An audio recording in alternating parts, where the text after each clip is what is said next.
pa kanta-kanta pang sinasabunan ni Caressa ang ulo nang biglang may marinig na sunod-sunod na kalabog sa bubong ng kanilang banyo. Wari binabato ito, kaya't agad siyang nagbuhos ng tubig mula sa timba at tinakpan ng tuwalya ang katawan. Sino yan? Kung gusto mo mamboso, naku, wala kang mapapala sa akin. Puro buto lang makikita mo. Binuksan niya ang pintuan ng banyo at bahagyang sumilip sa labas. Wala naman siyang nakitang tao, kaya't ipinagpatuloy niya ang paliligo. Bahala ka! Sino bang hindi makakatulog ng mahimbing? Pakialam ko sa'yo kung sino kang mamboboso ka. Madalas naliligo sa gabi si Caressa dahil sa maghapong naroon sa palengke. Ramdam niya ang lagkit ng kanyang katawan dahil sa samut-saring amoy sa lugar na yon. Dagdagan pa ng maalinsangang panahon. Madalas siyang napagsasabihan ng ina dahil baka pasmahin siya sa kanyang ginagawa. Bagamat isang beses niyang sinunod ang sinabi ng ina na hindi maligo pagdating ng bahay galing palengke, ngunit hindi siya nakakatulong sa pangangate ng katawan.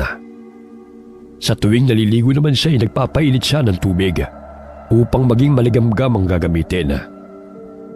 Nagpatuloy si Caressa sa paliligo.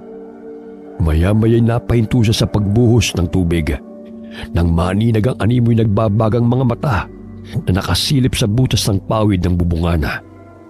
Napasa po siya sa kanyang dibdib at dali-daling hinablot ang tuwalya na nakasabit sa pintuan. Lumabas siya ng banyo upang tignan kung sino ang naroon. Ngunit wala naman siyang nakitang tao roon. Nasa labas ng bahay nila ang banyo. Iilang hakbang lamang ang layo noon mula sa kanilang bahay. Napabuntong hininga na lamang siya sakaling namamalikmata sa kanyang nakita. Nagsimula na naman siyang kumanta habang lumalakad papasok ng bahay. Oh, bakit ang tagal mo naman sa banyo? Patuyuin mo yung buhok mo bago ka matulog ha. Baka mabulag ka. Sinasabi ko sa'yo, Caressa, balang araw pagsisisihan mo yung pagpapaligo mo tuwing gabi. Bata ka pa kaya't hindi mo pa nararamdaman ang epekto nito sa katawan mo. Naku, Nay, hindi ba't iniwan ni Mang Rino yung asawa niyang si Emma? Dahil hindi raw naglilinis ng sarili at hinahayaang mabantot ang katawan bago matulog? Kaya mas mabuti nang maging malinis sa katawan. Bakit? Mag-aasawa ka na bang bata ka? Hindi naman po. Hindi naman kailangan may asawa na bagong maisipang maglinis ng katawan. Isa pa yung pakanta-kanta mo sa loob ng banyo. Sintonado naman. Maya-maya may mamboso pa sa'yo. At nakakabulabog ka na rin sa mga nagpapahinga. Sus, 7:00 pa lang po, Nay. O siya, bilisan mo na rin upang makapaghapunan na tayo. Tawagin mo na rin ang tatay mo. Nandun siya nakikipag-inuman sa bahay ng tiyo palong mo. Mamaya maparami na naman ang inom nun. At sumpungin na naman ng arthritis niya. Matapos magbihis ay agad na sinunod ni Caressa ang pinag-uutos ng ina. Hindi na siya nagpasama sa dalawang kapatid dahil may ginagawang proyekto ang mga ito. Gamit ang lampara na nagsisilbing liwanag sa madilim na daan. Pinaliligiran ng mga naglalakihang puno ang kanilang lugar. Nagpaliga-liga siya sa paligid nang matamaan siya ng nahuhulog na maliliit na sanga ng kahoy, maging ng maliliit na bato. Napatingala siya sa ibabaw ng puno ng nara. Bahagya siyang kinabahan ng maaninaw na may patay sinding liwanag na maihalin tulad sa umiilaw na tutubi. Bagamat sa pagkakataong yun, ay may nahuhulog na mga abo sa kanyang pisngi na sumasama pa sa ihip ng hangin. Naaninag niya na may malaking hubog ng katawan ng isang nilalang na nakaupo sa ibabaw ng malaking sanga ng puno. Dahil sa takot ay kumaripas siya ng takbo patungo sa bahay ng tiyuhin. Humahangos siyang pumasok sa loob ng bahay, dahilan ng pagtataka ng mga taong naroon. Oh, ano nangyayari sa yung bata ka? Tay, parang may nakita po akong kapre. Kapre? Sa tinagal-tagal ko sa lugar na ito wala pa akong nakikitang kapre. Yan ang napapalaan nyo sa pakikinig sa mga kwento ni Tandang Uria. pinapasundo na po kayo ni inay. Maghahapunan na po tayo. Ilang sandali pa'y nagpaalam na sila kay Mang Palong at umuwi ng kanilang bahay. Tay, dyan po oh. Parang nariyan po sa puno ng nara ang kapre. Nahuhulog pa ang abo ng tabako niya sa mukha ko. Oh, nasaan na? Nandito na tayo. Wala namang kapre. Kung ano-ano kasi nasa imahinasyon mo eh. Nagpatuloy na lamang sa paglalakad si Caressa at hindi na nakipagtalo pa sa ama. Alam niyang tinamaan na rin ito ng alak, kaya naging madaldal na ito habang tinatahak nila ang daan patungo sa kanilang bahay.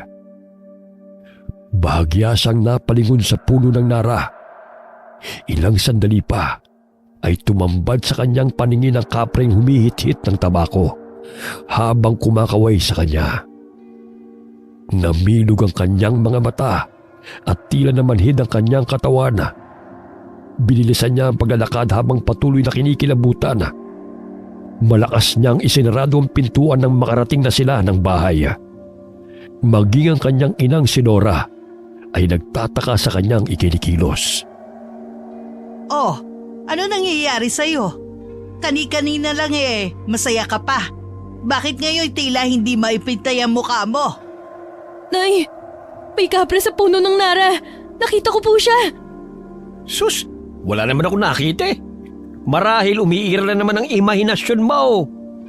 Totoo pong nakita ko siya. Humihit-hit pa nga siya ng tabako at kumaway sa akin. Ano ba yung pinagsasabi mo? Anak, ako nakainom. Ngunit parang ikaw pa itong lasing sa atin dalawa eh. Kumain na nga tayo. Baka sanhi lamang yan ng gutom. Hanggang sa matapos silang maghapunan ay hindi pa rin naaalis sa isipan ni Caressa ang kapre nagpakita sa kanya. Hindi siya makatulog dahil sa tuwing ipipikit niya ang kanyang mga mata, bumabalik sa kanyang diwa ang mukha ng kapre. 2:00 na ng umaga na makaramdam ng antok si Caressa. Mahimbing na natutulog ang kanyang mga kapatid at nadidinig pa niya ang lakas ng hilik ng kanilang ama mula sa kabilang kwarto. Niyakap niya ang unan at unti-unting napapikit. Ilang sandali iminulat niya ang kanyang mga mata nang may maamoy na tila nasusunog na niluluto. Hindi niya mawari kung ano yun, ngunit may halin tulad sa nabubulok na karne ang amoy. Napabalikwas siya ng bangon upang tunguhin ang kusina.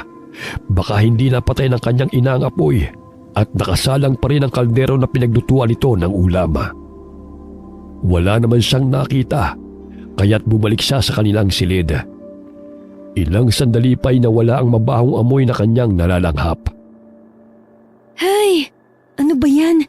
Kung ano-ano nang nakikita ko't naaamoy. Makatulog na nga. Nagising si Caressa dahil sa ingay ng kanilang ina. 7:00 na ng umaga nang siya ay magising, kaya't dali-dali siyang bumangon at iniligpit ang higaan.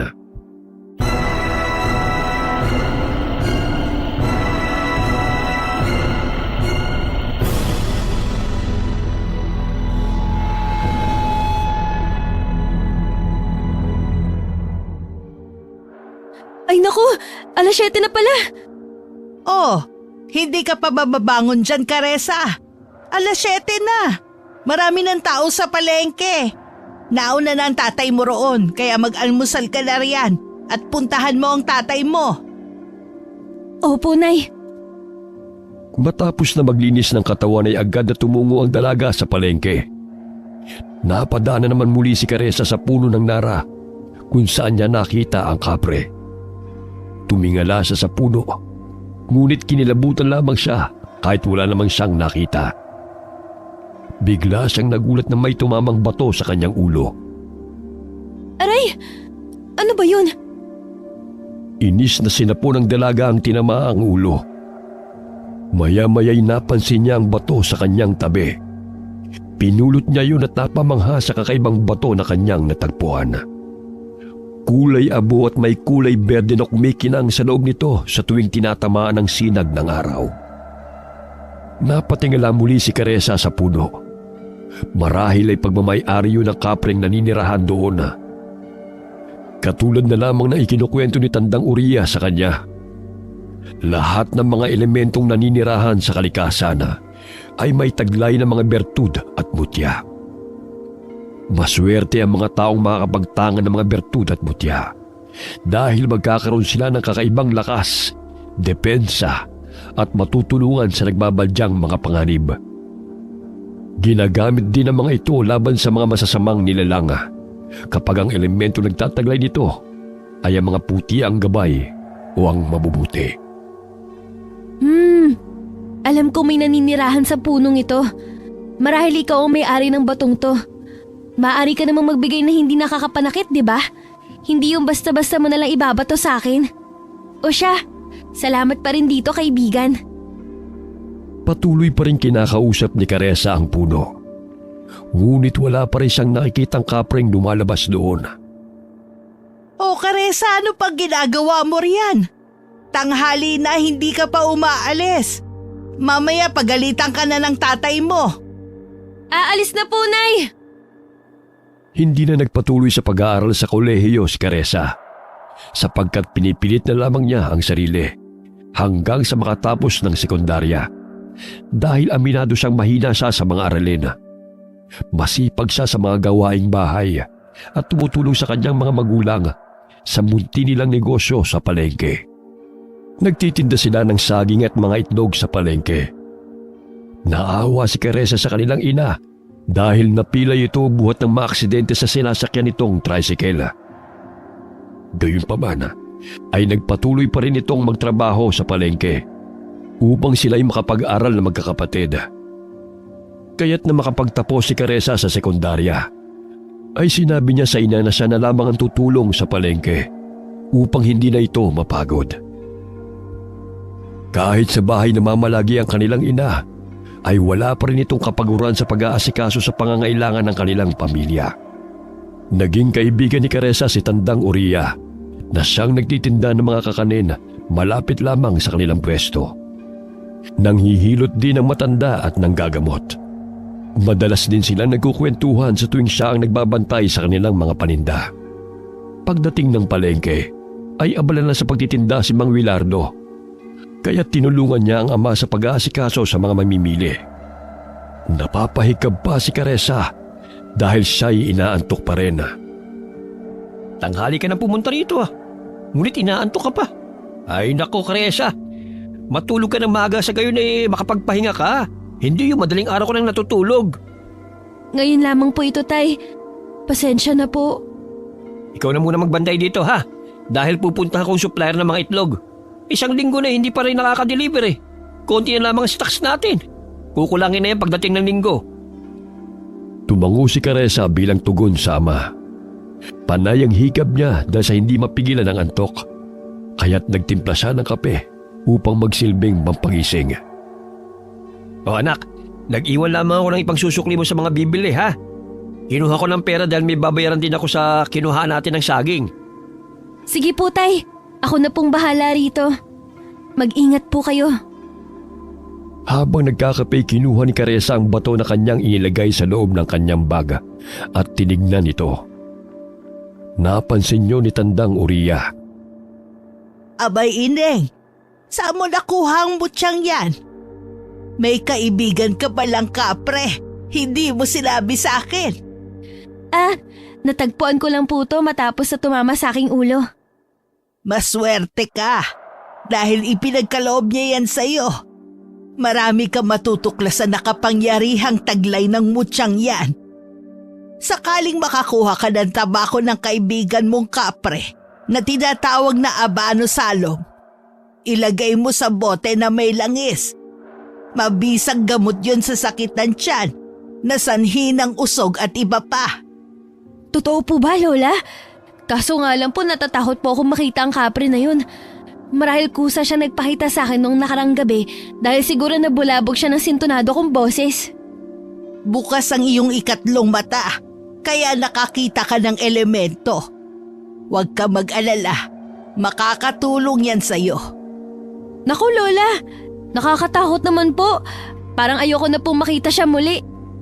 Huwag kang matakot. Mabait ang kapreng nagbigay sa iyo ng mutya. Hindi siya mapanakit. Maliban na lamang kung siya'y saktan din. May dalawang uri ng kapre, Eneng. Una, ang itimang kapre na siyang mapanakit na nagbibigay karamdaman sa mga tao. Marahas at pumapatay. Ang pangalawa ay mababait at nagmula sa puti ang lahi. Sila ay palakaibigan. Yun nga lang ay inaakala ng mga tao na nananakit sila. Kaya nilalayuan sa tuwing siya ay nagpapakita dahil sa nakakasindak nilang itsura. Ganun po pala, Lola. Kaya lang nakakatakot pa rin po. Marahang hinawakan ni Tandang Uriya ang batong mutya na taglay ni Caressa. Pumikit ang matanda at umusan ng mga salita. Ilang sandali pa'y pinataka niya ito ng langis na siyang magpapalakas sa kapangyarihan nito. Itago mo yan mabuti, Ineng. Dahil maraming taong magkakainteres sa batong yan. Karamihan ginagamit sa kasamaan. Kaya't gamitin mo yan sa kabutihan. Bumalik ng pwesto si Tandang Uriya nang may bumiling suman sa kanya. Agad na binalot ni Caressa ang bato sa pula niyang panyo at ininagay sa loob ng sling bag. Simula noon ay palagi na itong daladala ng dalaga kahit saan man siya magpunta. Lumipas ang ilang linggo, buhat na matagpuan ni Caressa ang mutya na pagmamay-ari ng kapre. Lumago ang kanilang negosyo, mga saging at itlog. Naging swerte sa kanya ang mutya na kanyang tangan. Kaya malaki ang kanyang pasasalamat sa kapre nagbigay noon sa kanya kahit hindi man ito nagpakitang muli. Lihim niyang inaalay ng itlog at saging ang punong Nara sa tuwing umuwi siya galing palengke. 9:00 na ng gabi nagsasarado ng pwesto ang mag-ama. Napahinto muli si Caressa sa puno ng Nara. Abay, Caressa, napapansin kong gabi-gabi ka nang napapahinto sa punong yan ah. May tinatagpo ka ba rin, anak? Naku, wala po, Tay. Basta mauna ka na po sa bahay. Ano nga bang ginagawa mo rin kung wala kang tinatagpo? Gusto ko lang po siguraduhin kung may kapre ba dito o wala. Ewan ko sa'yo. Hindi ka pa rin tumitigil sa kakakapre mong yan. Ilang beses ko nang sinabi sa'yo na walang naninirahan dyan. Mauna na po kayong umuwi sa bahay. Susunod na lang po ako. Siya, basta sumunod ka na kaagad ha. Baka mapano ka pa riyan. Agad na pumasok ng bakuran si Mang Wilardo at hinayaan na lamang ang anak. Nasa labas ng kanilang bakuran ang puno ng Nara at hindi nila ito naisipang putulin dahil tanim pa yun ng lolo ni Mang Wilardo.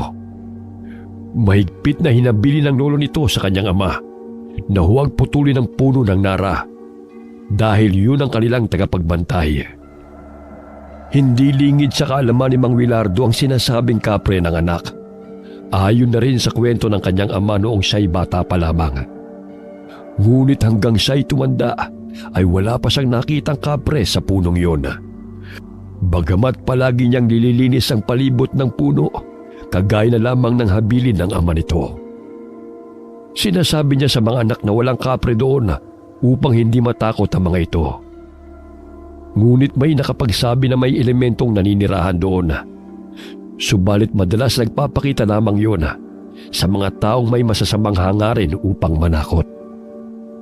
Alam ni Mang Wilardo ang ginagawang alay ni Caressa dahil gawain din niya yun na hindi rin pinapaalam sa mga anak. Hindi man niya nakikita ang kapreng putian na sinasabi ng kanyang ama, ngunit ipinagpapatuloy pa rin niya ang gawain ng kanyang mga ninuno. Alam kong naninirahan ka riyan. Pero pakiusap, huwag mo akong takutin ha. Magkaibigan naman tayo, di ba? Ito po palang itlog at saging. Tanggapin niyo po bilang munting regalo. Biglang lumakas ang hangin kung saan naroon si Caressa. Naramdaman niyang may malaki at baritonong boses na kanyang narinig na dumampi sa kanyang tenga. Hindi niya mawari kung bumulong ba yun o kinakausap siya sa kanyang isipan. Sinabi sa kanya ng kapre ang pangalan nito na Maelon. Bigla rin itong nagpakita sa kanya. Malaabo ang kulay ng balahibo nito at may mahabang balbas. Humithit ito ng tabako sa may buga ng usok. Ilang sandali binigay nito ang kapirasong tabako kay Caressa at biglang nawala. Kasabay ng pagkawala ng inalay na itlog at saging ng dalaga. Ito na siguro ang tinatawag na abano salom na sinasabi ni Lola. Agad na kinuha ni Caressa ang bote ng langis na ibinigay ni Tandang Uriya sa kanya. Inilagay niya sa bote ng langis ang pinunit niyang tabako. Nagpaalam siya sa puno ng nara at pumanik ng kanilang bahay. Pakanta-kantang inayos ni Caressa ang mga gamit sa kanyang silid. Pasalampak siyang napahiga sa kama dahil sa pagod. O anak, bumaba ka na riyan para makapaghapunan na. Mamaya na lang po, Inay. Magpapahinga na muna ako sandali. Medyo napagod po kasi ako eh. O siya, mauuna ng kakain ng itay mo. Marami pa ritong ulam, ha? Ilang sandali pa'y napapikit si Caressa. Hindi niya namalay na nakatulog siya ng tuluyan. Nagising siya sa isang lugar na hindi pamilyar sa kanya. Ngunit napakaganda ng lugar na yon. Dahil pinaliligiran ng mga samut-saring kakaibang bulaklak na noon lamang niya nakita. May malaking talo na pinaliliguan ng mga munting bata at mga nagagandahang kababaihan. Napasulyap siya sa kanyang likuran nang may marinig siyang baritonong boses ng lalaki. Napahanga siya sa malaprinsipe nitong mukha. May berdeng mga balintataw. Matangos ang ilong, ngunit maputla ang balat nito. Hindi ito normal na tao dahil walang guhit sa ibabaw ng labi sa ilalim ng bandang ilong kagaya sa normal na tao. Nasaan ako? Anong lugar to? Napangiti ang lalaki at itinuro ang talon kung saan umaagos ang malinaw na tubig. Tila alam ng lalaki na mahilig siyang maligo, kaya inanyayahan siya nitong lumapit sa talon. Ilang sandali nakita niya ang pangalan na nakasulat sa braso ng gwapo at matipunong lalaki. Maelon ang nakasulat doon, katulad sa pangalan ng kaibigan niyang Kapre. Maelon? Yun din ang pangalan ng kaibigan kong Kapre na siyang nagbigay ng mutya sa akin. Ako rin yun. Iisa lamang kami. Sa mundo ng tao, yun ang aking wangis. Kinatatakutan ng mga taong katulad mo. Madalas pa nga'y kinamumuhian at tinutugis. Ngunit sa aming paraiso, ito ang aking anyo. Naku, napaka-pogi mo pala, Maelon. Sulungat sa mundo naming mga tao. Napakahiwaga naman. Sana tao ka na lang. Sayang. Hindi ba't gustong-gusto mong maligo? Tignan mo ang malamig at malinis sa tubig ng talon, Caressa. Hindi ka magsasawang maligo dyan. Tignan mo ang kasiyahan ng ating mga kaibigan. Oo nga. Mga engkantada ba sila? Napakaganda nila. Malayong malayo sa itsura ko. Kakaiba nga ang ganda mo, Caressa. Paano ba ako nakapunta rito, Ginoong Maelon? Sa pagkakaalam ko'y nakatulog ako sa aking kwarto. Dinala kita rito dahil sa busilak mong kalooban at gusto ko makilala ng aking mga kaibigan. Alam mo bang isa ka sa pinili ng mga engkanto na makapagtangan ng mutya? Bukod doon nabighani ako sa maganda mong boses sa tuwing naririnig kitang umaawit sa tuwing ikay naliligo. Ha? Nabighani? Napakasintonado nga ng boses ko eh. Talagang ikaw lang nabighani sa boses ko. Totoo namang maganda ang boses mo, Caressa. Gustuhin ko man sanang manatili ka rito sa paraiso upang makasama ka. Ngunit batid kong mas kailangan ka ng iyong pamilya. Hinahanap ka na nila. Sa muling pagkikita, kaibigan, pakaingatan mong mutyang ibinigay ko sa iyo. Gamitin mo yan sa mabuti dahil naglipa na ng mga masasama. Makakatulong yun sa iyo. Makakaasa ka na gagamitin ko to sa kabutihan. Ilang sandali ay biglang nagising si Caressa. Unti-unti siyang bumangon sa kama na nooy habol-habol ang kanyang paghinga. Nagtaka siya nang makita ang ina't mga kapatid sa sala na umiiyak habang nagdarasal. Naroon din si Tandang Uriya na kinakausap ang kanyang ina. Bumaba si Caressa ng sala at nagtatakang nagtanong. O Nay, bakit po kayo umiiyak? Ano pong nangyayari? Naku, Caressa, saan ka ba pumuntang bata ka? 1 linggo ka nang nawawala. Hindi namin alam kung saan ka hahanapin. Nawawala? Nakatulog lang ako sa kwarto. Kagigising ko nga lang po eh. Ang tatay mo't mga kapatid kung saan-saan ka na hinanap. Salamat naman sa Diyos at nakauwi ka na. Nay, hindi nga po ako umalis ng bahay. Nakatulog lang ako at may maganda po ako na panaginipan. Nagugutom na nga po ako eh. Naalala kong hindi ako nakapaghapunan kagabi. Nakita ka raw ni Nina na bumaba ng iyong silid. Ang buong akala niya'y kakain ka. Pagkatapos nun hindi ka na namin mahagilap. Akala namin nagtanan ka na o sumama kung kanino. Naku, Nay. Malabo pong magtanan ako dahil wala akong boyfriend. Kakain po muna ako, Nay. Kumakalam na sikmura ko eh. Napaupo si Tandang Uriya sa harapan ni Caressa at sinabing tama ang kanyang hinala na nanggaling sa mundo ng mga engkanto si Caressa. Ang panaginip na sinasabi mo, Ineng, ay hindi panaginip, kundi totoong nangyari. Sa mundo ng mga engkanto, ay ilang oras ka lamang doon. Ngunit sa mundo ng mga tao, ay ilang araw ka nang nawawala.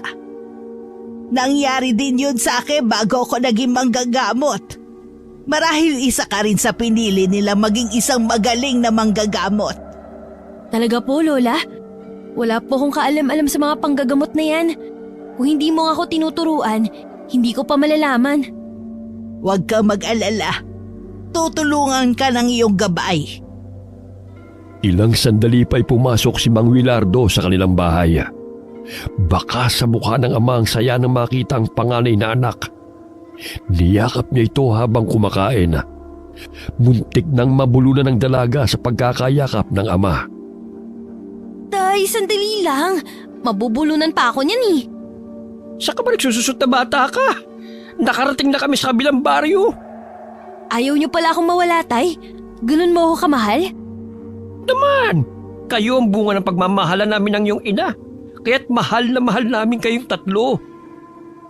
Ginawa ni Wilardo ang utos ni Tandang Uriya na mag-alay ng pagkain sa puno ng nara, sapagkat doon niya naramdaman ang malakas na puwersa ng elemento matapos niyang isagawa ang ritual.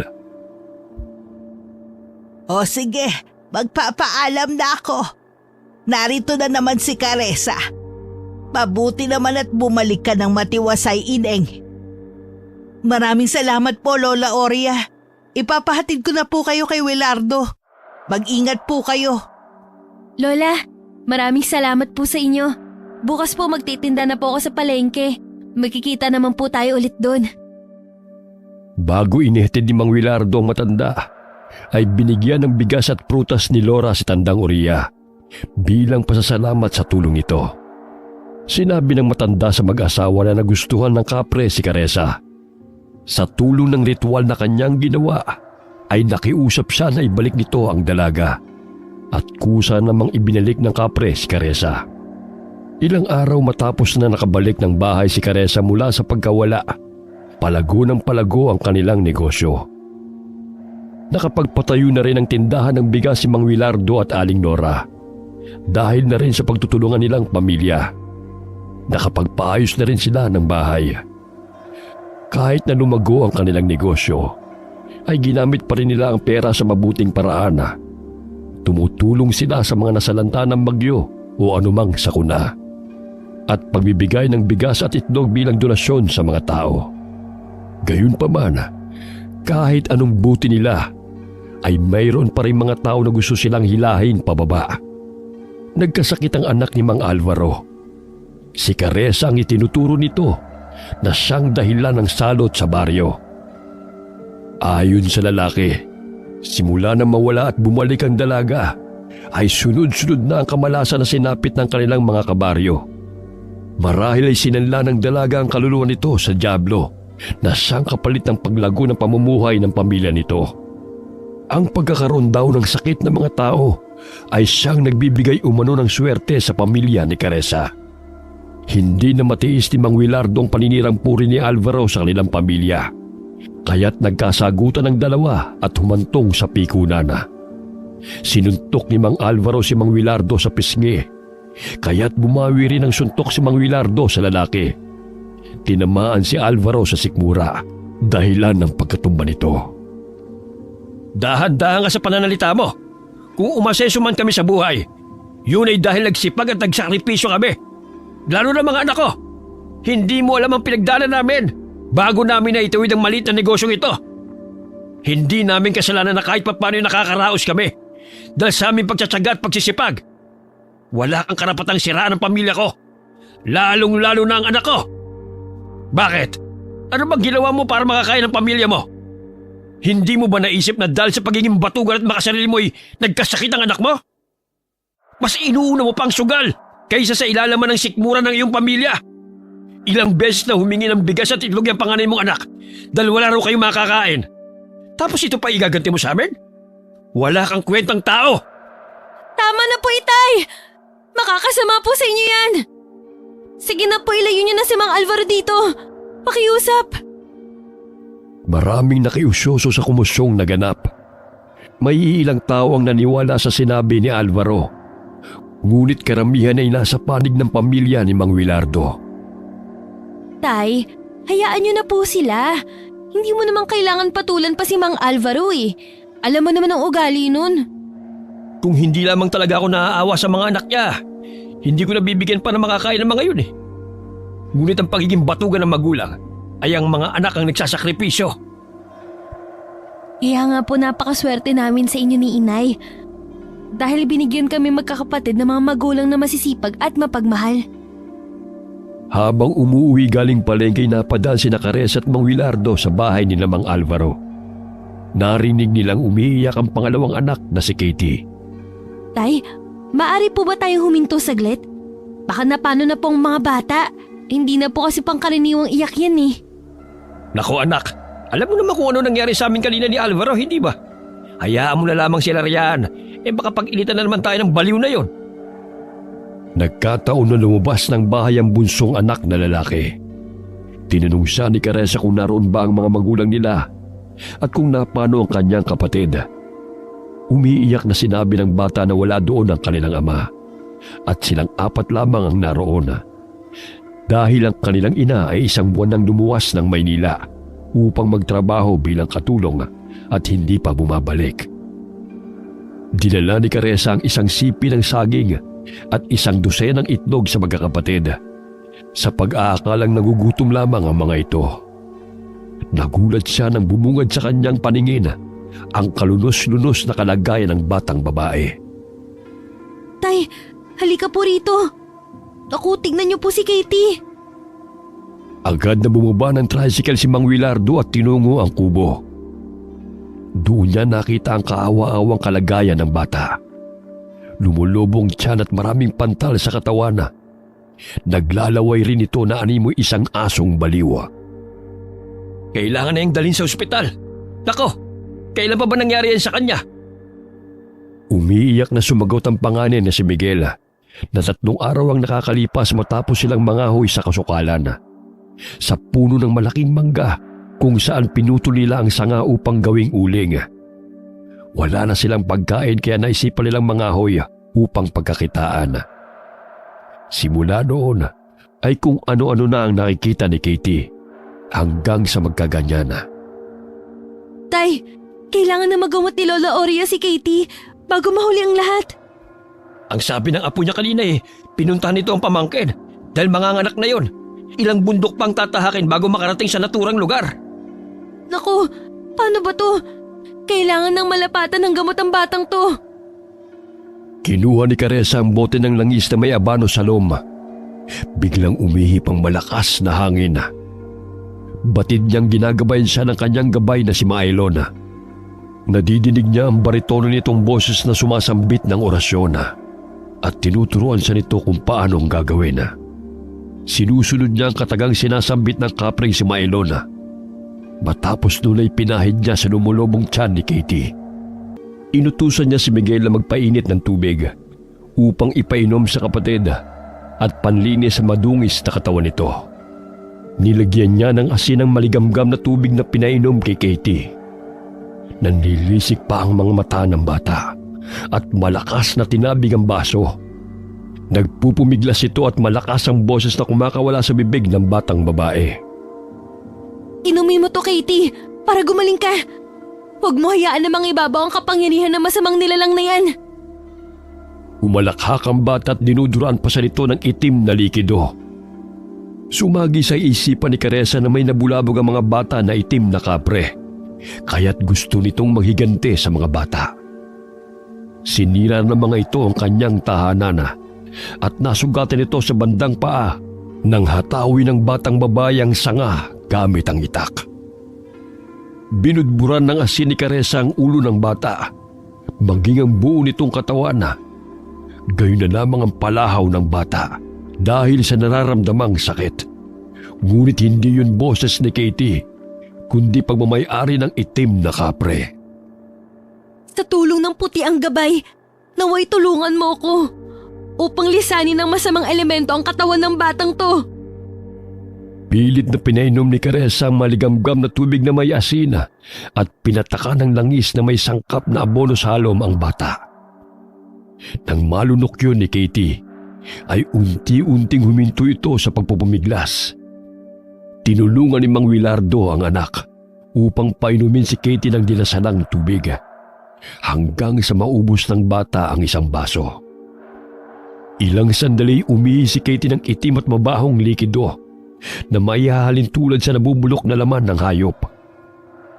Pinalabas ni Mang Willardo ang 2 maliliit na bata. Sinabihan niya na doon na muna sa tricycle at kumain ng saging at tinapay na kanilang dadalhin sana sa kanilang bahay.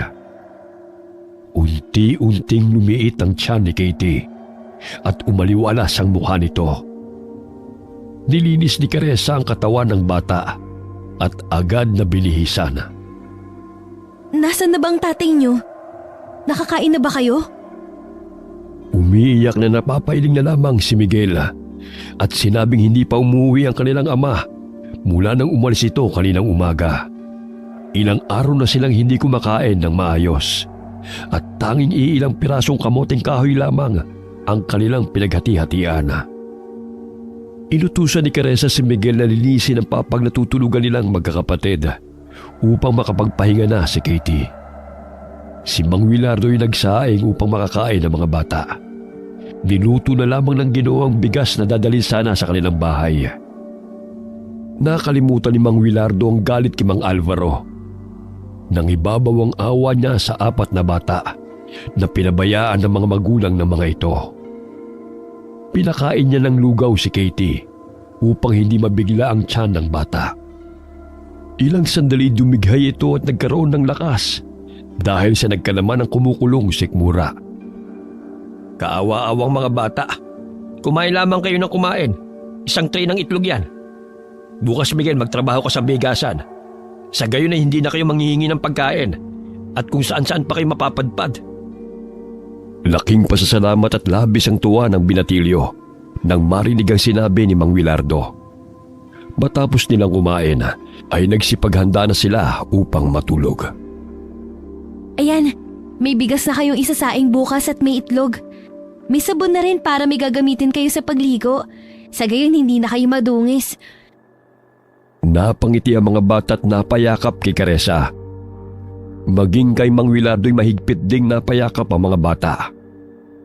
Sa ganoong paraan ay naramdaman nila na may mga tao pa palang nagmamalasakit at nagmamahal sa kanila kahit hindi nila kadugo.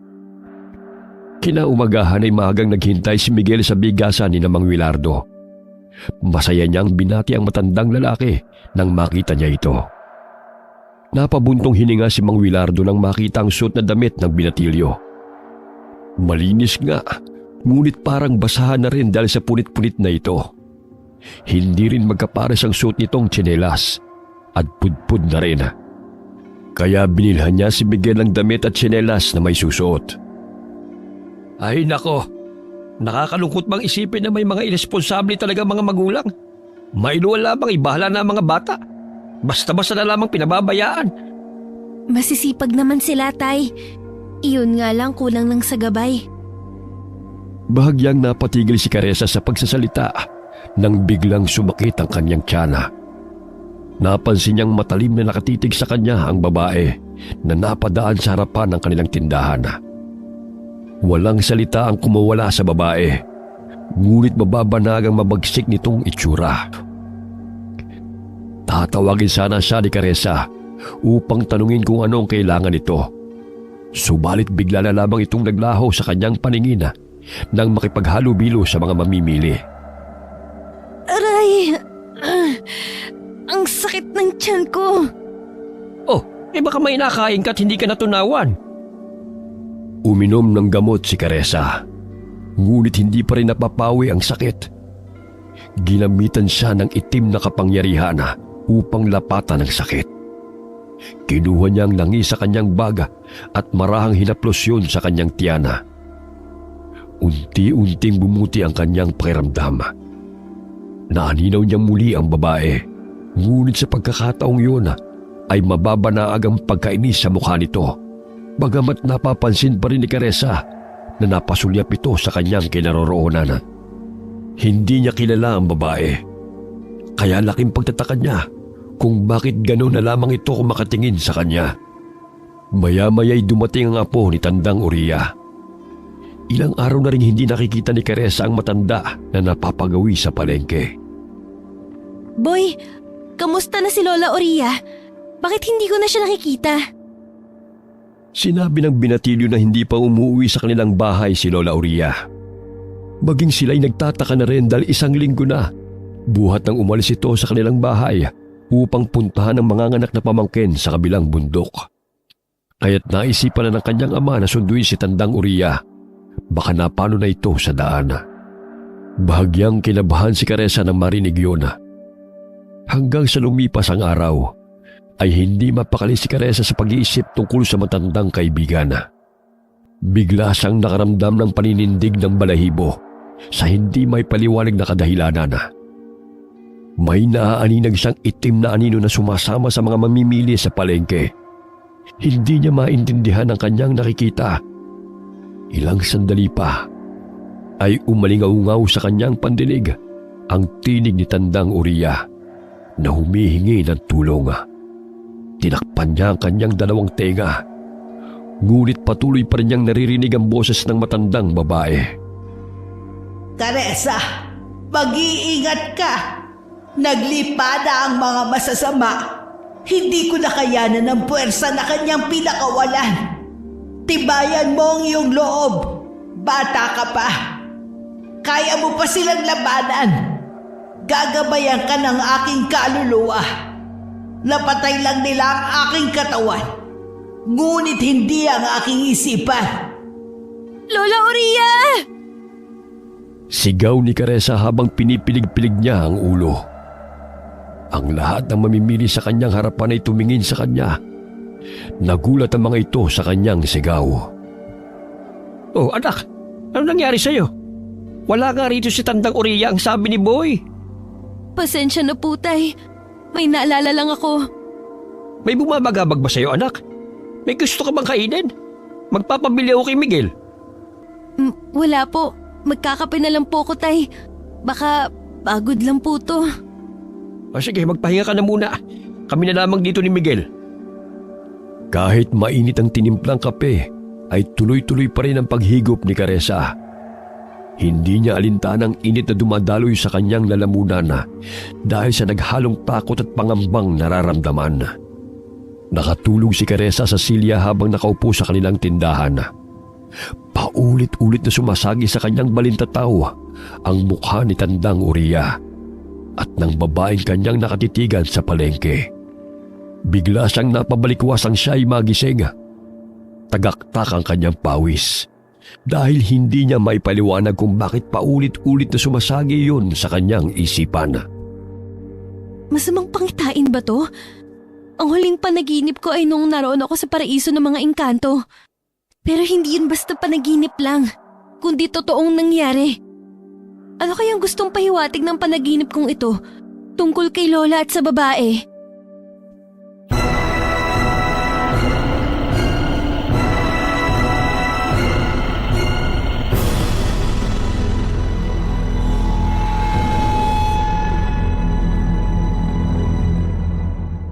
Nabalitaan ni Nakares at Mang Wilardo mula kay Boy na natagpuan si Tandang Uriah na walang buhay sa daan. Kasama ang isang lalaking nakikilalang kaanak nito na naghatid sa matanda pauwi galing bundok. Malungkot si Caressa nang marinig ang masamang nangyari sa matandang kaibigan. Marahil yun ang gustong ipahiwatig nito sa kanya sa pamamagitan ng panaginip. Posible kayang misteryosong babae na nakita ko sa palengke ang siyang salarin sa pagkamatay ni Lola? Napatigil sa pag-iisip si Caressa nang tawagin siya ng ina. Bumaba siya patungong sala at kinuha ang bag na naglalaman ng damit na hindi na ginagamit ng kanyang mga kapatid. Heto na ang mga damit na pinagliitan ni na Alex at Nina. Sigurado akong kasya yan sa mga bata. May kumot din akong inilagay riyan. Salamat po, Inay. Sige po, aalis na po ako. Hinihintay na ako ni na Itay at Miguel sa palengke. Mabutit may katuwang tayo ng Itay ninyo. Nakikita kong masipag at mabait niyang si Miguel. Kaya nga po. Dumito na lang kayo sa bahay upang makapagpahinga kayo. Sa tuwing araw lamang ng Sabado at Linggo tumutulong sina Alex at Nina sa palengke kapag walang pasok sa paaralan. Naging malapit si Alex kay Miguel dahil 2 taon lamang ang tanda nito sa binatilyo. Plano rin ng mag-asawa na pag-aralin si Miguel sa susunod na pasukan dahil nanghihinayang sila sa binatilyo. Sumakay ng tricycle si Caressa at huminto ito sa tapat ng bahay nila Miguel. Tanging ang mga bata na lamang ang namumuhay dahil hindi pa rin umuwi ang kanilang mga magulang. Wala rin silang balita sa ama kung saan na ito naroroon. Maging si Caressa ay walang alam kay Mang Alvaro matapos na makasagutan nito ang ama. Malayo pa lamang ipatakbo na siyang sinalubong ng mga bata. Kamusta na kayo? May dala akong mga damit at kumot para sa inyo na ipinadala ni Nanay. Ang sabi niya, maaari niyo raw siyang bisitahin sa bahay upang may makasama naman siya kapag wala kami ron. Magiliw siyang kinakausap ng magkakapatid. Agad na sinukat ng mga ito ang mga damit na kanyang dala. Ganun na lamang ang ngiti ng mga bata nang magkaroon na sila ng mga disenteng may susuot. O sige, aalis na ako Inihintay na ako ni Manong Puntahan niyo na lang si Nanay sa bahay. Ipinagluto niya kayo ng pansit. Masayang kumakaway-kaway pa si Caressa sa mga bata habang nagpapaalam sakay ng tricycle. Inabangan ng dalagang pagbabalik ng misteryosong babae sa palengke. Ngunit hindi niya muli yun nakita. Sumapit ang 8:00 ng gabi. Madalang na lamang ang mga tao sa palengke, kaya kagad silang nagsara ng pwesto. Habang sakay ng tricycle, ay napansin ni Mang Wilardo na tila may ilang mga tao na nanggagaling sa sementeryo. Naaninong nilang mabagal lumakad ang mga ito. Nakakaamoy rin sila na nakakasulasok na amoy na sumasama sa ihip ng hangin. Ano bang ginagawa ng mga taong yan sa ganitong oras ng gabi? Nakabarong at saya pa ang mga yan. Naku Tay, parang hindi naman po normal na mga tao yan Parang mga patay na muling nabuhay. Baka bumibisita lamang yan sa kanilang mga mahal sa buhay. Pero teka, bakit sa gabi pa? Nakalapit ang isang lalaking nakabarong sa tricycle. Doon na tumambad sa paningin ni Mang Wilardo ang naaagnas na mukha ng isang lalaki at nakikilala pa niya kung sino yun. Alvaro? Ano nangyari sa'yo? Gulat na tanong ng Ginoo. Ngunit imbis na sagutin ang kanyang tanong, ay hinihila siya nito pababa ng tricycle at gusto siyang sakmalin. Kung kaya't mabilis niyang pinaharurot ang minamanehong tricycle. Nako, ano nangyari sa kanya? Tila bangkay na bumangon sa himlayan. Kaya nga po huwag kayong huminto. Baka tayong maging hapunan ng mga yan. Napansin ni Caressa ang isang babae na naroon sa gilid ng kalsada. Umuusal ito ng mga katagang Latina na animoy tinatawag ang mga bangkay habang itinataas nito ang 2 kamay. Wari niya isa itong mangkukulam na marunong bumuhay ng mga patay upang maghasik ng lagim sa baryo. Mahaba ang buhok nito at bahagya pang nagtama ang kanilang paningin. Nangangatog sa takot si Miguel habang nakayakap sa dalaga. At sinasabi nito na daanan ng kanyang mga kapatid at baka kung ano na nangyayari sa mga ito. Maraming nadaraan ng mga bangkay sina Caressa, ngunit hindi humihinto sa pagmamaneho si Mang Willardo upang matakasan ang mga patay na sumusunod sa kanila. Nakikita nilang sinusugod ng mga ito mga kabahayan at pilit na sinisira. Nagdasal ng taimtim si Caressa at humingi ng tulong sa kanyang mga gabay. Mutyang bato na aking taglay na ipinagkuloob ng may kapal at ng aking mga gabay. Kami ay inyong tulungan mula sa panganib na siyang dulot na masasamang nilalang. Bahagyang ipinikit ni Caressa ang kanyang mga mata. Doon pumasok sa kanyang isipan ang wangis ng babae na siyang sanhi ng pagbangon ng mga bangkay sa sementeryo. Sumagi sa isipan ng dalaga na ang babae rin ang siyang pumatay kay Tandang Uriya nang maglaban ng mga ito.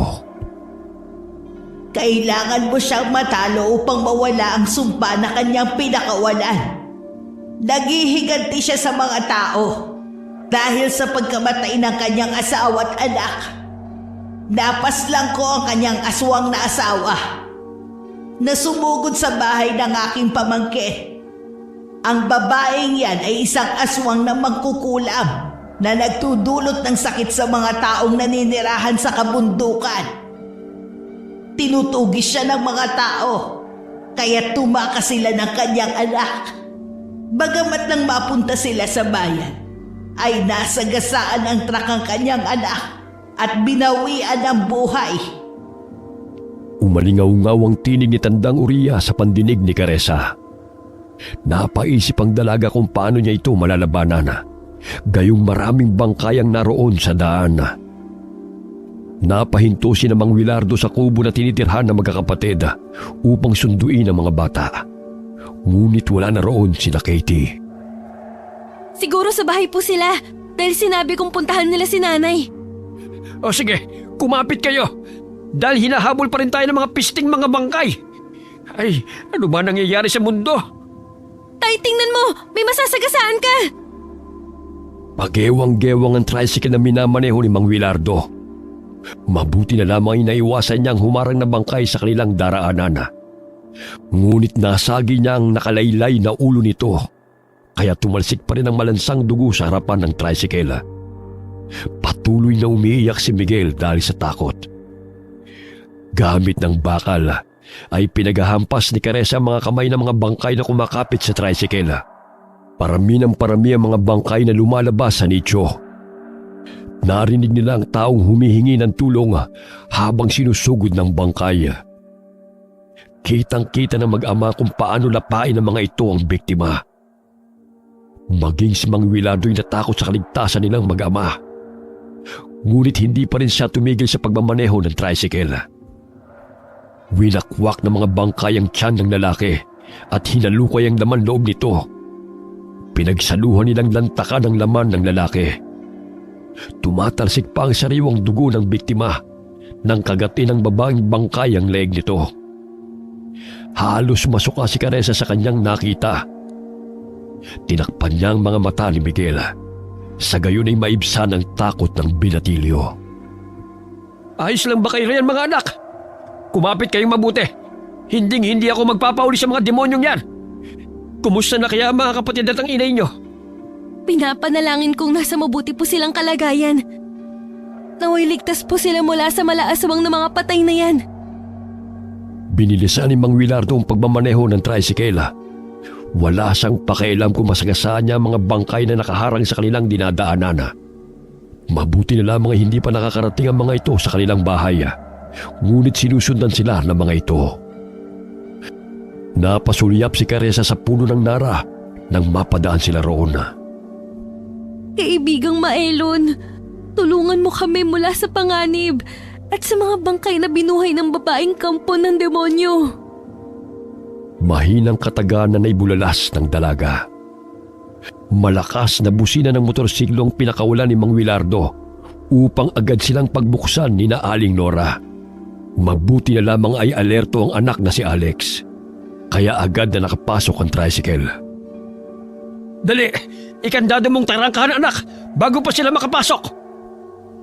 Hindi na nagtanong ang binatilyo. Sinunod na lamang niya ang pinag-uutos ng ama.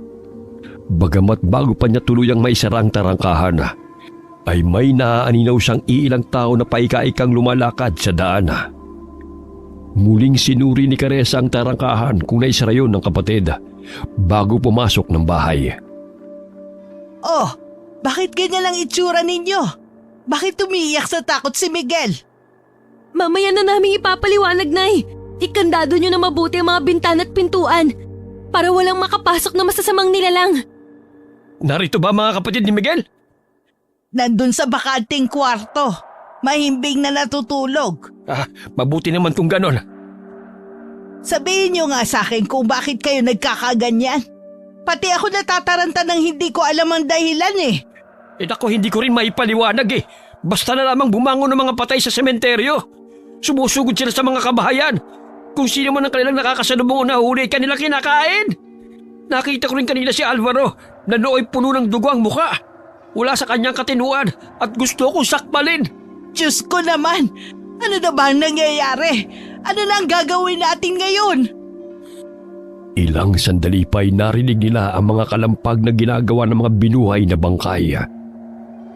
Mabuti na lamang ay napaayos nila ang kanilang bahay kung kaya't hindi basta-basta mapapasok ng mga masasamang loob. Kumuha ng itak si Mang Wilardo at ibang gamit na maaaring gawing sandata. Ang mga pinutol na kaway na gagawin sanang mesa para sa kanilang tindahan ay ginawa niyang sibat. Pinatulis niya ang dulo noon at ibinigay sa mga anak. Ayan, gamitin ninyo. Huwag kayo magdadalawang isip na sila'y paslangin. Dahil kung kayo mahuhuli ng mga yon, tiyak kayo ang papatayin. Nagising ang mga kapatid ni Miguel dahil sa ingay. Nagtaka mga ito kung bakit may mga daladalang patalim at mga pinatulis na kawayan ng mga taong naninirahan sa bahay. Nagsiksika ng mga ito sa sulok ng silid dahil sa takot. Huwag kayong matakot mga bata. Nandito lamang si Nanay Laura. Basta huwag kayong lumabas ng kwarto ano man ang mangyari. Tumango ang tatlong bata at napayakap sa ginang. Sinarado ng mabuti ni Caressa ang mga bintana at hinarangan nila ni Nina ng kabinet sa gayon na hindi yun kaagad mabubuksan. Kinuha niya ang martilyo at bakal sa kahon upang gamitin laban sa mga bangkay.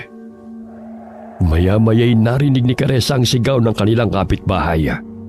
Mula sa bintana ng kwarto sa ikalawang palapag ng kanilang bahay ay nakita niyang nakapasok ang dalawang bangkay sa bahay ni na Aling Mercy.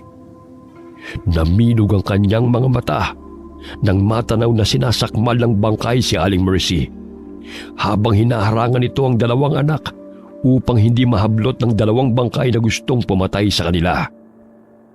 Agad na itinali ni Caressa ang mga kumot at dinugtong-dugtong bago pinulupot sa kanyang baywang.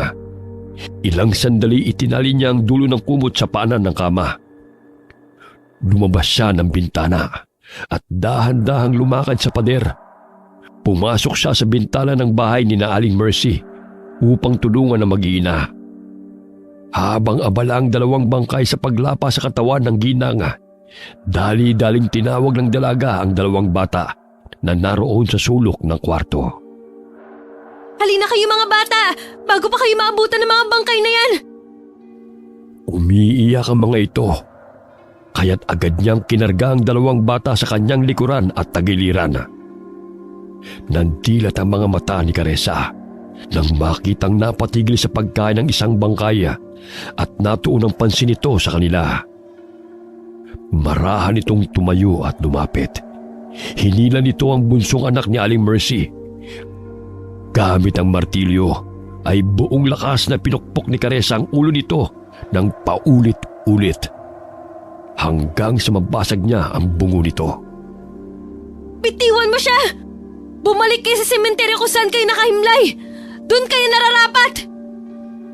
Agad na lumabas ng bintana si Caressa kasama ang dalawang bata at dahan-dahang lumakad sa pader patungo sa kanilang bahay. Nagulat siya nang biglang mawalan siya ng balanse dahil sa mahigpit na pagkakayakap sa kanya ng dalawang bata.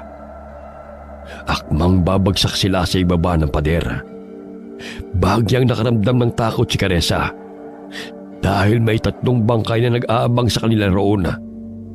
Ngunit tila may kung anong puwersang umangat sa kanila kasabay ng malakas na hangin. Huwag kang mag-alala at matakot, Caressa. Hindi ko kayo pababayaan. Tinig na narinig ng dalaga na sambit ng kaibigan niyang kapre. Napatingin siya sa puno ng nara. Naaninaw niyang nakamasid sa kanya si Mylon at siya lamang ang nakakita sa kapre. Sa tulong ng kapangyarihan ng kaibigang kapre ay nakarating sila ng bahay na matiwasay. Sinarado ni Caressa ang bintana. Nanginginig ang katawan ng mga bata dahil sa takot, kaya niyakap niya ang mga ito.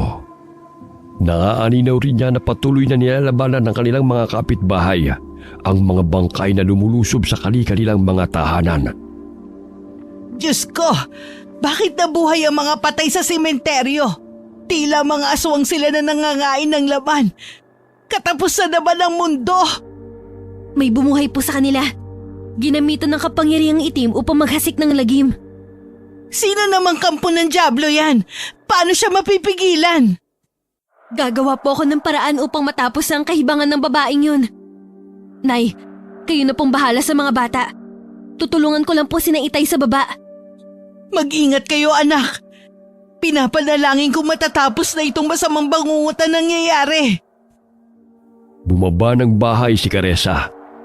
Nadidinig niya ang malakas na kalampag na ginagawa ng mga bangkay sa bawat tahanan. Ilang sandali biglang umihip ang malakas na hangin na siyang sanhi ng pagbukas ng tarangkahan. Tumilabo ng mga bangkay at muling sumara ito. Batid ni Caressa na kagagawan yun ng kaibigan niyang kapre. Naghalungkat ng mga gamit sa bodega si Caressa. Nakita niya roon ang palakol at mahabang bakal.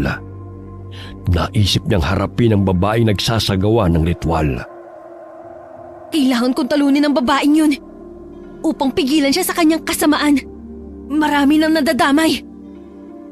Kinuha ni Caressa ang susi ng motorsiklo. Sinuot niya ang helmet at lumabas ng bahay. Hinawakan siya ng ama sa braso upang pigilan. Caressa, saan ka naman puputang bata ka? Mapanganib na lumabas ng bahay, anak. Nakikita mo bang parami na ng parami ang mga bangkay na sumusugod sa mga kabahayan? Huwag nang matigas ang ulo mo. Tay, kailangan ko pong hanapin ang babae na siyang sanhi ng lahat ng to. Kung di, lahat tayo mamamatay. Ayokong tumungangan na lang dito at pabayaan siya sa masama niyang hangarin. Hintay na lamang natin ang pagsapit ng umaga, anak. Baka tumigil din ang mga bangkay o mga aswang na yan. Bawat minutong lumilipas may namamatay. Kaya't kailangan kong patigilan ng babae sa kanyang ritual. Huwag kayong mag-alala. Tinutulungan po ako ng aking mga kaibigang engkanto. Kayo na pong bahala sa mga bata at kinananay. Mag-ingat po kayo rito. Pangako, babalik ako. Inilagay ng dalaga ang bakal at palakol sa kanyang tagiliran na nakaipit sa suot niyang sinturon. Lumabas siya ng bahay sakay ng motorsiklo ng kapatid. Huwag niyo po akong alalahanin. Kaya ko po ang sarili ko. Isarado niyo na lang mga bintana at pintuan upang walang makapasok. Sinunod ni Mang Wilardo ang sinabi ng anak. Nang dilat ang mga mata ng Ginoo, nang maaninaw na may puting anino siyang nakita na nakasampa sa likuran ni Caressa habang pinapaandar nito ang motorsiklo. Pinihit ni Caressa ng kanang kamay ang manibela. Ang kaliwang kamay naman nito ay nakahawak sa palakol. Isa-isa niyang tinatabas ng patalimang mga ulo ng bangkay na kanyang madaanan. Sa tulong ng mutyang bato ng kapre na ibinigay ni Mylon, ay nagkaroon ng kakaibang lakas si Caressa. Hindi niya mawari ang malakuryenteng nananalaytay sa buo niyang katawan. Animoy wala siyang kapaguran na sinusugod ng mga kalaban. Batid ni Caressa na hindi siya nag-iisa na nakikipaglaban sa mga kaaway dahil ramdam niya ang presensya ng kapangyarihan ng mutyang bato. Napadaan si Caressa sa bahay ng tiyuhin. Bumaba siya ng motorsiklo nang makitang dinadaganan ng 2 babaeng bangkay ang tiyuhin upang sakmalin. Ganun na lamang ang pagpupumiglas ng lalaki. Nabitiwan ni Mang Palong ang itak, kaya't nahirapan siyang makawala sa 2 sumusugod sa kanya. May malaking sugat na natamo si Mang Palong dahil sa sinasangga nito ang matatalim na mga ngipin ng dalawang bangkay. Ang pinsan naman niyang si Victor ay nakikipambuno sa naagnas na lalaki na gustong pumasok sa kanilang bahay. Malakas na hinataw ng palakol ni Caressa ang bangkay na sumusugod kay Victor. Isa-isa naman niyang tinusok ng bakal ang mga ulo ng mga ito na siyang sumasakmal sa tiyuhin. Humahangos ng bangon ng lalaki at laking pasasalamat ito sa pagdating ng pamangkin. Dinampot ni Caressa ang itak at iniabot kay Mang Palong. Laking pasasalamat ng tiyuhin dahil kung hindi dumating ang pamangkin ay natitiyak niyang yun na ang kanilang katapusan. Hindi makapaniwala ang lalaki na ganoong kalakas si Caressa habang tinatabas nito ang ulo ng mga kalaban. Chong, pumasok na po kayo ng bahay. Ako na pong bahala rito. Isarado niyo na mabuti ang mga pinto't bintana. Nag-alala si Mang Palong sa kaligtasan ng pamangkin. Ngunit sa pagkakataong yun ay napamangha siya sa kakaibang husay ni Caressa sa pagkipaglaban. Sinunod ni Mang Palong ang sinabi ni Caressa. Ilang sandali pa'y pinaharurot muli ng dalaga ang motorsiklo at hinanap ang babae na kanyang pakay. Ilang sandali na aninaw ni Caressa ang babaeng kanyang hinahanap. Naningkit ang kanyang mga mata at pinaharurot niya ang motorsiklo upang sagasaan ang naturang babae. Ngunit laking gulat niya nang biglang naglaho ito sa kanyang paningin. Ano bang mapapala mo sa paghahasik ng lagim? Hindi lahat ng tao ang pumatay sa mag-ama mo! Sambit ni Caressa nang makitang muli ang babae sa gilid ng kalsada. Matalim itong nakatitig sa kanya at napatigil sa pag-usal ng orasyon.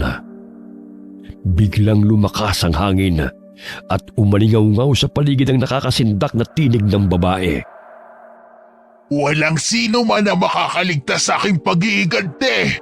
Maging ikaw, alam kong may tangan ka, mutya. Kaya't malakas ang loob mong kalabanin ako. Akala mo ba'y mapipigilan mo ko? Dapat sa inyo'y parusahan, katulad ng pagpatay ninyo sa aking anak at asawa. Itigil mo ng kahibangan mo! Maging ang mga inosenteng tao, nadadamay! Hindi ako nahihibang. Gusto kong mamatay kayong lahat. Isa ka rin pakialamera katulad ng matanda. Pwes, isusunod kita sa kanya.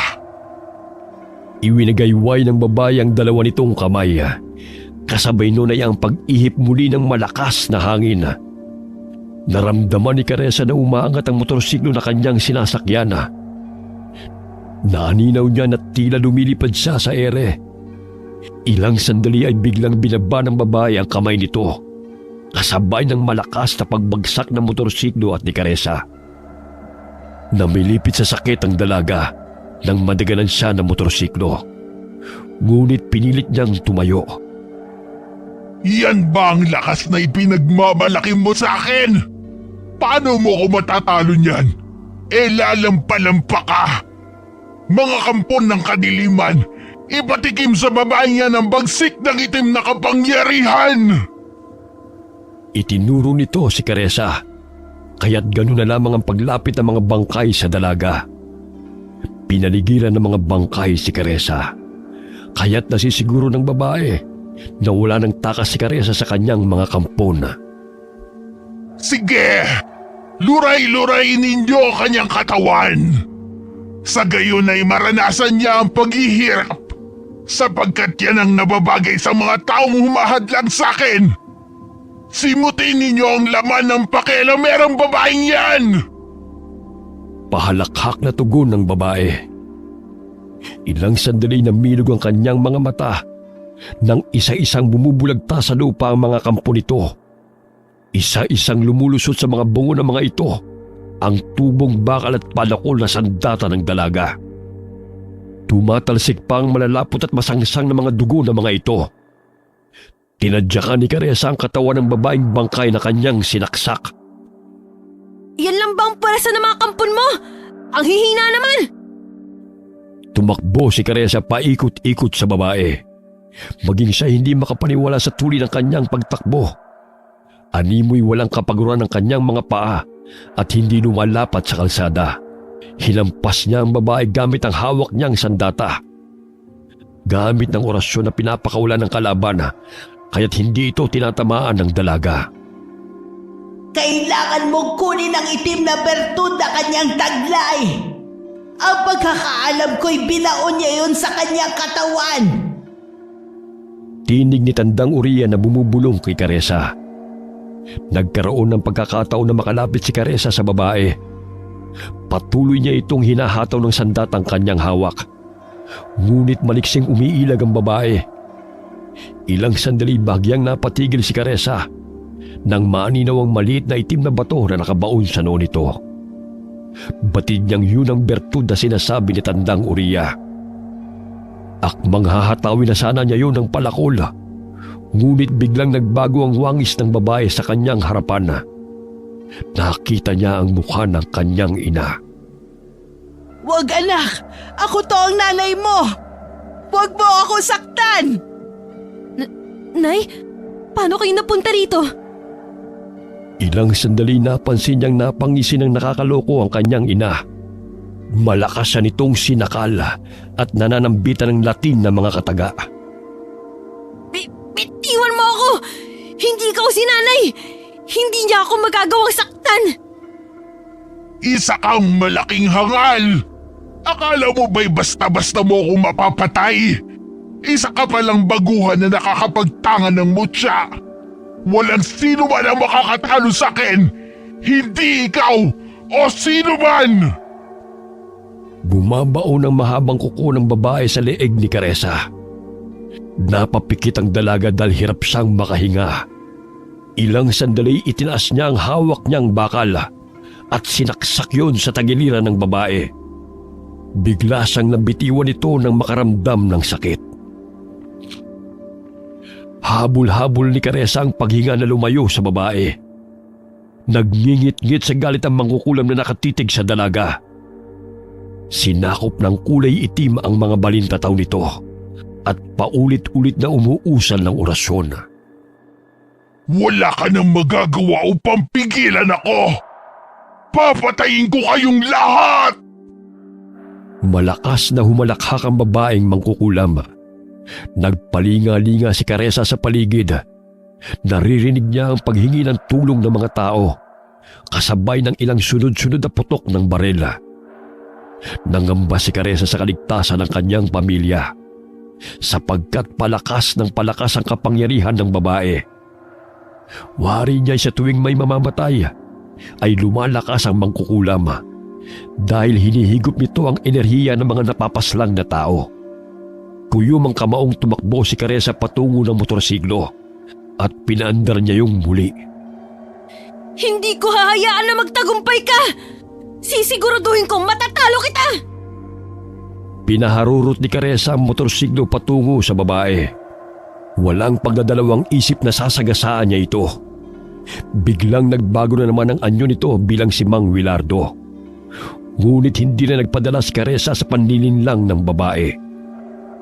Gagamitin ang mga mahal mo sa buhay upang ika'y talunin. Huwag kang magpapadala sa awa at panlilinlang niya, Caressa. Tibayan mo ang iyong kalooban. Paulit-ulit na umaalingaw-ngaw na tinig ng matandang kaibigan. Habang pinapaandar ni Caressa ang motorsiklo, ay sinasambit niya sa kanyang isipan ang paghingi ng tulong sa kanyang mga putiang gabay. Nandilat ang mga mata ng mangkukulam. Nasa wangis ni Mang Willardo na hindi niya nagawang pigilan ang paglapit ng dalaga. Bigla siyang tumilapo ng sagasaan ng motorsiklo. Bumalik ang tunay na anyo ng babaeng mangkukulam. Tumama ang kanyang ulo sa nakausling bato, dahilan ng pagdurugo.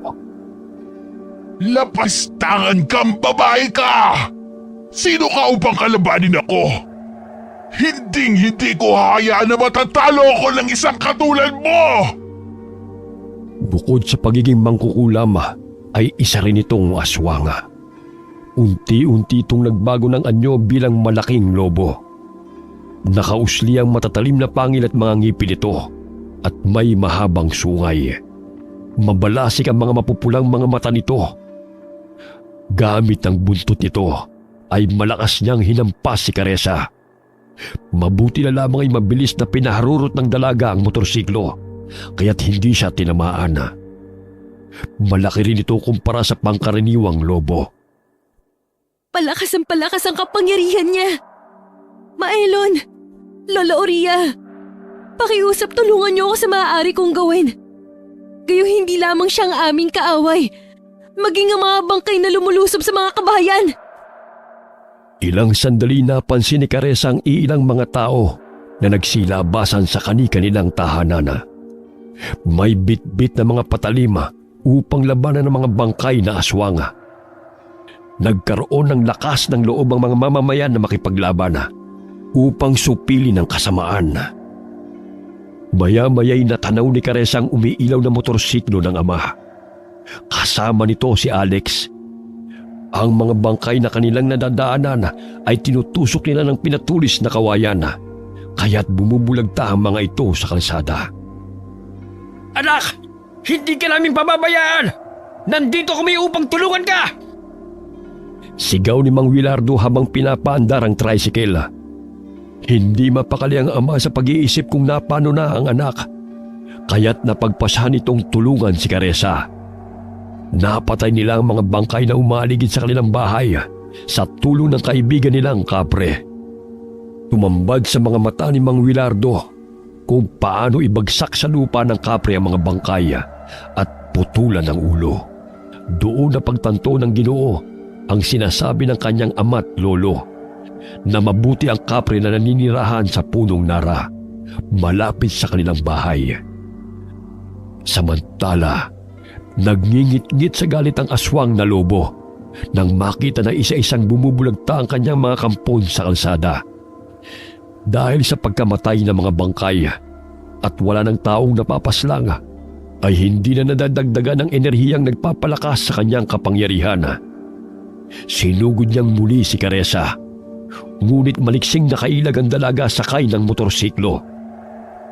Inilabas nito ang mahaba nitong dila upang hulihin ang dalaga. Ngunit malakas yung hinampas ni Caressa. Tumalon si Caressa mula sa motorsiklo upang hatawin ang ulo ng aswang na mangkukulam kung saan niya nakita ang itim na bato. Ngunit sinanggayon ng aswang. Bagamat maliit ang dalaga kumpara sa kanya, ramdam ni Caressa na nahihirapan din ang kalabang aswang sa kanyang pagsugod. Hindi na ako natatakot sa'yo!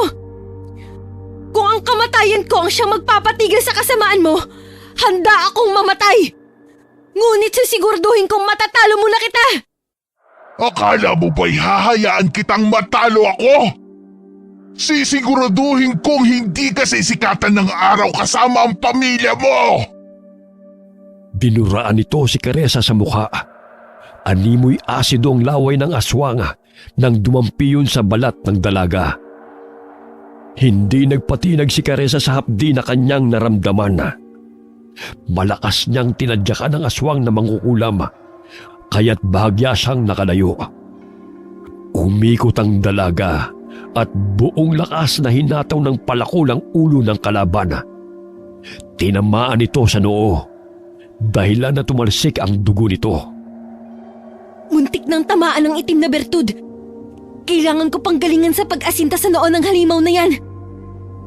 Sambit ng dalaga sa kanyang isipan. Muling sinugod ni Caressa ang aswang.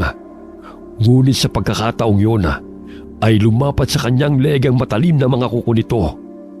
Sinakalisan nito at binitin. Nabitiwan niya ang palakol dahil sa higpit ang pagkakasakal sa kanya. Nakakaawa namang pagmasdan ang itsura mong nahihirapan. Hindi ko na patatagalin ng iyong buhay dahil ilang segundo lamang ay nasa impyerno ka na! Pahalakhak pang tugon ng aswang. Ibinuka nito ang malaki niyang bunganga upang sakmalin ang ulo ng dalaga. Ganun na lamang ang pagpupumiglas ni Caressa dahil batid niyang katapusan na niya. Napapikit na lamang si Caressa sa nalalabing segundo ng kanyang buhay. Bitiwan mong aking anak! Hayop ka! Gumilat si Caressa nang marinig ang tinig ng ama. Pinaharurot ng Ginoo ang tricycle habang si Alex ay nakasampa sa ibabaw nito na may hawak na pinatulis na kawayan. Sa tulong ng gabay ng kapring si Maylon ay tila lumilipad ang tricycle sa ere. Sinagasaan ni Mang Wilardo ang malalobong aswang at walang awang itinarak ni Alex ang pinatulis na kawayan sa leeg nito. Nanumbalik ang lakas ni Caressa, kaya itinaas niya ang kamay na may hawak na bakal. Buong lakas niyang ibinaon ang bakal sa noo ng aswang, kung saan niya nakita na nakabaon ang itim na bertud. Malakas na atungal ang pinakawalan ng aswang. Unti-unting lumuwag ang pagkakahawak nito sa dalaga, hanggang sa mabitiwan niya ito. Bumagsak si Caressa sa kalsada at habol-habol ang kanyang paghinga. Gumapang siya palayo sa aswang na nooy pagewang-gewang na umaatras. Napansin ni Caressa na tila may lumalabas na kulay itim na puwersa sa noo ng aswang. Batid niyang nabasag niya yun dahil pahina ng pahina ang aswang na kalaban. Napansin din nila na ang mga bangkay na sumusugod sa mga kabahayan ay isa-isang bumubulagta at unti-unting nauupos at nagiging abo. Napapawalang bisa na ang ritual na kanyang ginawa. Naway tuluyan na siyang mamatay. Ayos ka lang ba, anak? May masakit ba sa'yo? Tay, maraming salamat po sa inyo. Napakatapang niyo po ni Alex. Kung hindi kayo dumating, marahil nalapa na ako ng aswang na yan. Tinulungan kami ng kapre. Totoo siya, anak. Dahil sa kanya'y nakaligtas kami mula sa paglusom ng mga bangkay. Niyakap ni Mang Wilardo si Caressa. Laking pasasalamat niya dahil walang masamang nangyari sa anak. Ilang sandali pa'y bumulagta ang lobong aswang sa lupa, kasabay ng malakas na pagdagundong ng kulog. Maya-maya'y malakas na kidlat ang tumama sa katawan ng lobong aswang, dahilan na nawalan ito ng buhay. Nagpalit ng anyo ang aswang bilang isang babaeng mangkukulam. Dilat ang mga mata nito nang humandusay sa lupa. Nakabaon pa rin sa leeg at ulo nito ang bakal at pinatulis na kawayan. Nagtaka ang mga taga-baryo nang biglang naging abo ang mga kalaban nilang mga bangkay. Narinig ni Caressa ang sigawan ng kanilang mga kabaryo. Batid nilang nagtagumpay sila sa kanilang laban. Sa di kalayuan ay nagpakita si Maylon sa kanila. Nagpapalit-palit ito ng anyo bilang gwapong engkanto at kapre. Nilapitan siya ni Caressa upang pasalamatan. Sana manatili ka na lamang bilang poging engkanto, kaibigang Maylon. Maraming salamat sa tulong mo. Dahil sa'yo, natalo ang aswang na mangkukulam na yan. Nabigyan na rin ng hustisya ang pagkamatay ni Lola Oria. Ibabalik ko na tong mutya sa'yo. Sa'yo na yan, kaibigan. Bigay ko na yan sa'yo. Batid kong sa pamamagitan ng mutyang bato ay marami ka pang matutulungan dahil napakabusilak ng iyong puso. Hanggang sa muling pagkikita, kaibigan. Hanggat nasa iyong mutya ay palagi kitang gagabayan. Hinaplos ni Milo ng pisngi ng dalaga sa anyong poging engkanto. Bahagyang nakaramdam ng kilig ang dalaga. Sa hinuha niya, sana'y hindi na ito magpalit ng anyo na isang kapre. Ilang sandali ay nawala si Maylon sa kanyang paningin. Umuwi ng bahay si Caressa. Ipinaubay na lamang nila kina Kapitan Tino at mga kasamahang kagawad ang bangkay ng mangkukulam. Kinupkup ni Mang Wilardo at Aling Dora sina Miguel at ang tatlo pa nitong mga kapatid. Simula ng araw na yon ay wala nang gumagambala sa kanila. Naging isang manggagamot si Caressa sa gabay ng kaibigan niyang si Maylon. Naging tahimik na rin ang kaluluwa ni Tandang Oria at nagpasalamat siya kay Caressa sa pamamagitan ng panaginip. Wakas. Pakanta-kanta pang sinasabunan ni Caressa ang ulo